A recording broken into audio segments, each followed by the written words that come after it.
The two universal themes of our existence, love and death, are inherently steeped in contradictions. With love, we'd like to fully trust it, but we know that to fully trust is dangerous, that we can be betrayed and disappointed. With death, we face one of the most difficult contradictions of all. We long to believe in spiritual eternity while knowing that our time on earth is finite. Is it any coincidence, then, that there are so many songs about love and betrayal, or that we are drawn to sorrowful songs in times of mourning? Leonid Perlovsky, research physicist, Department of Psychology, Northeastern University. Among the many genres of music that address the fundamental issue of human mortality, the Requiem has long held a special stature. Rooted in the Roman Catholic Mass for the Dead and the plain chant connected with its liturgy, it has served as a template for more than 2,000 works, eliciting some of the most profound expressions in Western music. Its name is derived from the opening words of the Mass, Requiem aeternam dona eis Domine, grant them eternal rest, Lord. Its component parts are taken both from the Mass Ordinary, the sections of the liturgy that are unchanging, such as the Kyrie, the Sanctus, and the Agnus Dei, and the Mass proper, which includes texts relevant to a specific day or event, such as the Introit, the Alleluia, and the Offertory. For centuries, the format of these compositions would vary in accord with local traditions, a chaotic circumstance church elders addressed by establishing a fixed order for the Requiem Mass as part of the doctrinal clarifications that emerged from the Council of Trent in the mid-16th century. Although composers of subsequent generations have exercised various degrees of flexibility with regard to the inclusion or omission of different sections of text, the framework decreed by the Church has remained the standard. Until the early 17th century, musical settings of the Requiem Mass appeared exclusively within the context of church services. During the Middle Ages, these works were simply extended pieces of plain chant. Polyphonic settings began to appear during the Renaissance, the oldest surviving example being a requiem by the Belgian composer Johannes Ockeghem, written in the late 1400s. The popularity of the form increased exponentially during the Baroque period. Whereas less than 50 requiems have been identified as having been composed before 1600, the 17th century alone produced hundreds. The philosophical principles of the Enlightenment transformed the Requiem into a more universal vehicle for musical expression, as composers began to add independent instrumental lines, parts for vocal soloists, and a wide variety of secular styles and forms into a context that had been exclusively ecclesiastical.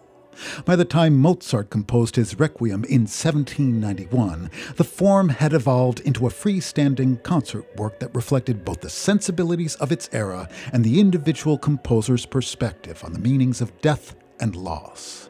This more subjective orientation was enthusiastically embraced by composers of the Romantic period. Berlioz invested his Requiem with all the monumentalism and sonic virtuosity that would become defining characteristics of his music, while Verdi's essay in the form celebrated the cause of Italian unification and independence.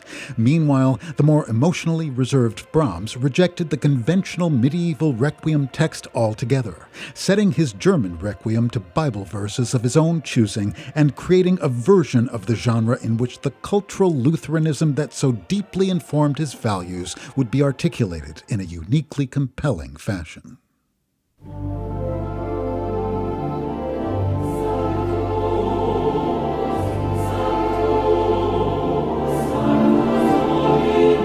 In many respects, the Requiem of the 20th century French composer Maurice Durufle is an historical anomaly.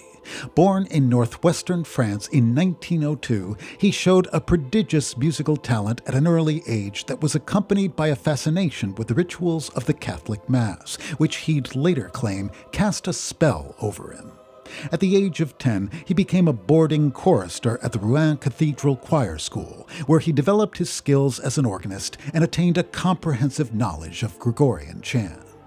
Duruflé continued his training at the Paris Conservatory, winning grand prizes in performance and composition, and within a few years of his graduation in 1932, he was being regarded as one of Europe's finest organists. His career as a composer was far less prominent.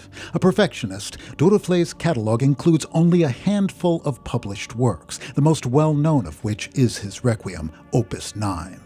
Completed in 1947, this piece straddles vastly dissimilar epics. By using the traditional medieval chants as the basis for a requiem setting, Duruflé was taking up a practice that had been dormant since the Renaissance. At the same time, he couldn't escape the influence of early to mid-20th century French music, and this 9-movement work is permeated with harmonies that evoke the styles of Ravel and Poulenc. This unusual aesthetic synthesis also manifests itself in Duruflé's skillful placement of a metered plain chant within the context of modern metrical notation. Atmospheric similarities between this piece and Fauré's Requiem have often been noted, and the combination of ecclesiastical gravity and emotional subtlety these works share has sustained this impression.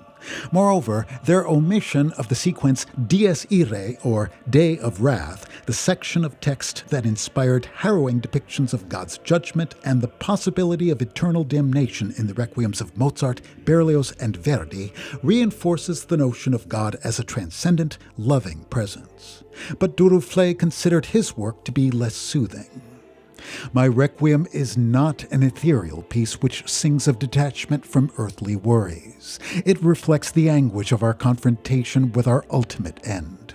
It is a translation of our human feelings as we face our terrifying, unexplainable, or consoling destiny.